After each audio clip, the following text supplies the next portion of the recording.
He's half man, half woman. It's Gary. I wanna hip you to the tea. It's Gary, baby.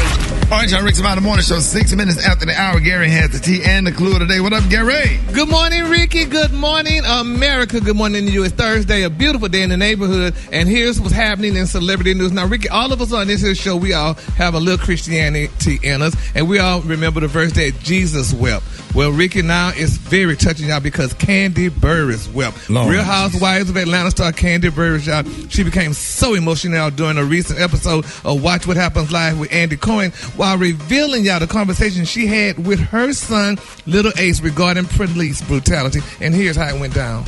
So when my husband was Todd was trying to explain to him, what was going on and why everybody was so upset and what was happening with the police, Ace was confused. He was like, so the police are the bad guys?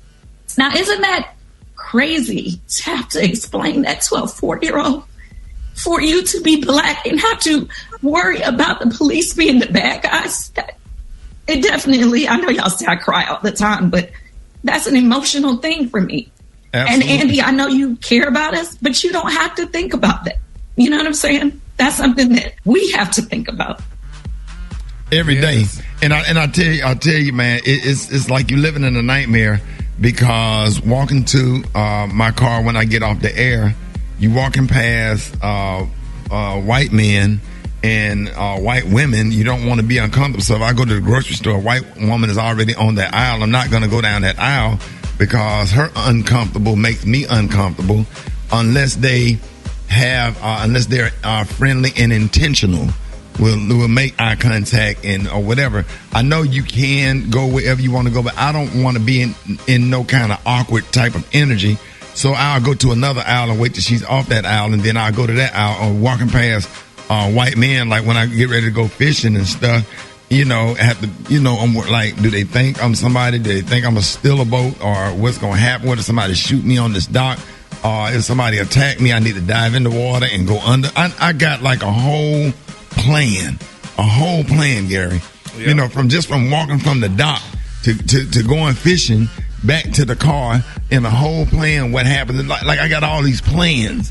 What if this happens, and it's scary, you take a deep breath every time you walk, especially now during this time, every time you walk past somebody. People don't understand the terror that you feel and how scared how scary it is to just be a black man living in this country. And I know how she feels, because I got adult men, my sons, and I fear for them every single day. It's scary. Yeah. So, Eva and Special K, y'all have a bunch of children. Do y'all talk to y'all kids and tell them about? Oh yeah, most definitely. I talk to mine because everybody's driving age now, so I definitely have those conversations on a weekly basis. Yeah. And I told my son, take less trips. If you don't have to go, don't go. I hate to say that, but something always happen when you went somewhere. Like, how you had a car accident, Eva, and you're like, I should have just stayed at home, because this is somewhere I just didn't have to go. Right. Yeah. You could just get those moments back. Yeah, I talked to them about driving at night too, unnecessarily. Yeah, don't go nowhere. But for me, Gary, mine is a lot more like Kandi, right? Yeah, exactly. My oldest is 6.